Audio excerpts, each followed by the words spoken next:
principalmente son de madera de brezo o madera de boj. Sí. A ver, estas maderas abundan en la comarca para hacer este tipo de elaboración. Antiguamente, lo primero que se hacía del mango era la parte estrecha. Se llama espiga. Para hacerla cogían un trozo de madera y con la cuchilla le iban dando forma. Y lo mismo hacían con la empuñadura, por donde la vamos a coger. También le daban forma con la cuchilla. ¿Y cómo matizaban todo esto? Porque de aquí salía muy vasto. Bueno, pues a golpe de escofina y de lima, es que no quedaba otra. Poquito a poco, hasta que cada herrero le vaya dando forma a todo el conjunto del mango. Bien, pues ya hecho esto, ahora con un serrucho. Cerraban completamente a la mitad la espiga, la parte estrecha y la empuñadura al centro. Esto es cuando se cierra la navaja, es donde va a quedar el filo guardado, el filo protegido. Bueno, pues segunda parte hecha. Vamos a la tercera, a la argolla o virola. Para hacer esta pieza, los herreros utilizaban principalmente planchas de hierro. A ver, el hierro era el metal que tenían más asequible. Utilizaban otros metales, pero en menor medida. Eran planchas planas parecidas a esta, que cortaban con esta especie de tijera el trozo de metal que cortaban, lo colocaban encima de este trozo de madera. Lo ponían en plano y con un martillo le iban dando golpes al centro. Cuando el metal empezaba a doblar, bueno, pues más o menos, como este, le colocaban la espiga, la parte estrecha del mango, y con la espiga apoyada al metal, con el martillo iban cerrando el metal alrededor de la madera, le iban dando forma hasta que lo dejaban, pues nada,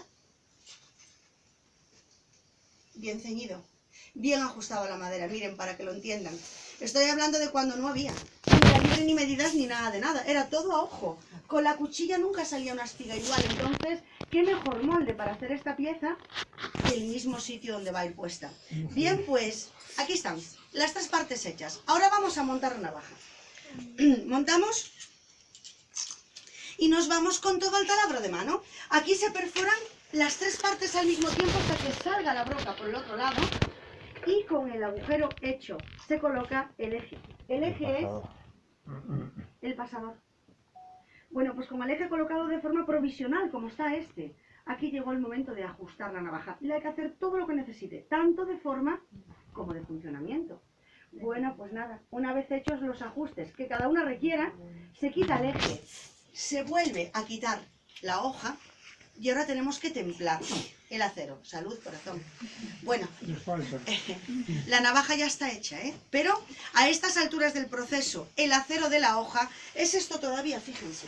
Es un acero completamente blando, por eso mismo podemos manipularlo desde un principio. También es un acero que a estas alturas del proceso todavía ni es gran cosa. Entonces hay que transformar el acero de la hoja en un acero de corte, y eso se hace con el temple. Bien, pues el temple consiste en dar al acero entre muchas propiedades. Una de ellas es dureza. Bueno, pues el temple es un proceso que se hace de forma visual. Lo hacemos así en los talleres tradicionales y se hacía antiguamente de la misma forma. A ver, hoy conocemos las diferentes temperaturas de temple de los diferentes aceros de corte que existen. Sabemos que para templar este acero que tenemos aquí colocado, hay que calentarlo entre 800 y 830 grados de temperatura. Este acero sería lo más parecido a lo que utilizaban antiguamente los herreros, y también probablemente el más conocido por todos ustedes. Bueno, pues lo dicho, sí conocemos las temperaturas, pero sí seguimos haciendo el proceso de forma visual. Hasta que no ganemos para el horno, no queda otra. Entonces, si el proceso es visual, ¿cómo se puede saber simplemente mirando para el acero? Si está rojo. Que el acero, fíjese, ¿cómo se puede saber mirando para un acero que llegó a los grados que necesita para hacer el temple? No lo sabemos. Sí, hay que ser rojo. Que esté Transparente, así que lo ves. Por fe. Tiene que estar tan rojo. Rojo, rojo. Al rojo Fíjense lo vivo. que acaban de decir, Cuando está rojo, cuando está blanco, alguien dijo, ¿verdad? Lo de las chispas no tiene nada que ver. Bueno, fíjense, se lo voy a explicar para que lo entiendan. Mi pregunta no es específica, es genérica. No pregunto por ningún acero en concreto. Y es cierto que hoy hay aceros que templan al rojo, al blanco, al azul cobalto, al amarillo paja, etcétera, una gama muy amplia de colores. Entonces, Si me preguntas genérica y la volvemos a hacer, ¿cómo se puede saber mirando para un acero, el que sea, que llegó a los grados que necesita para hacer el temple? Que vuelva al color. Ahí está.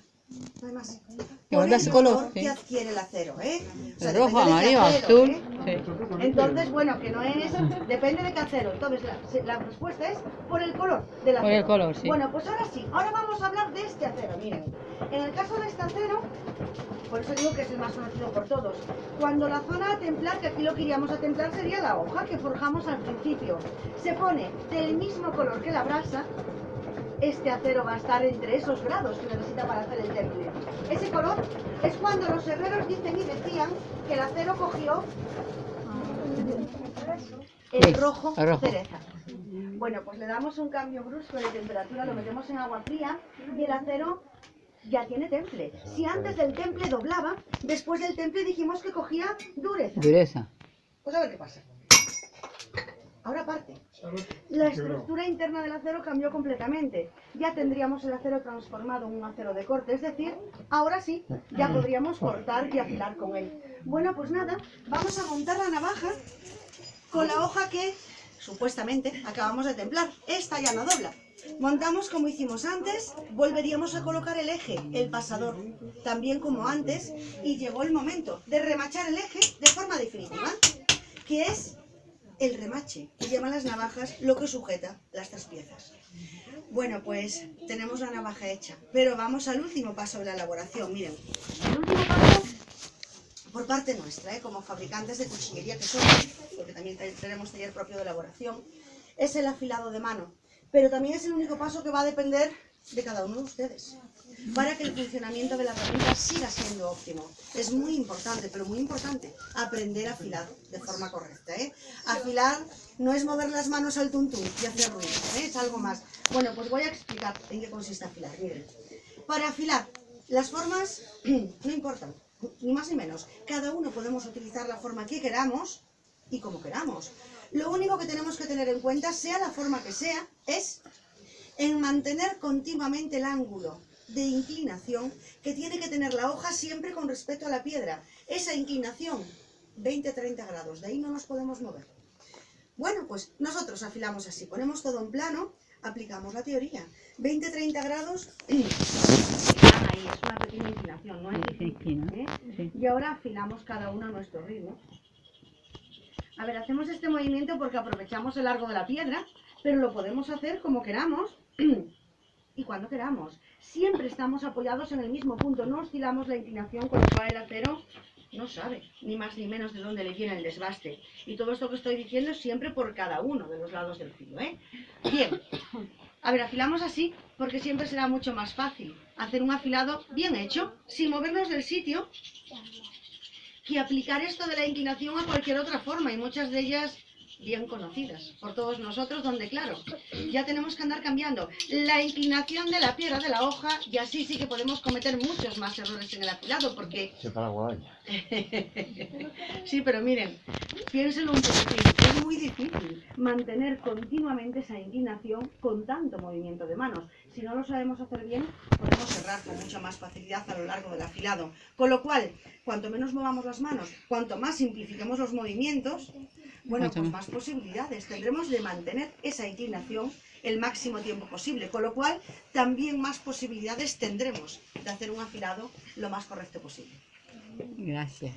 Bueno, pues esto es el proceso completo de la elaboración de la navaja. Muchísimas gracias.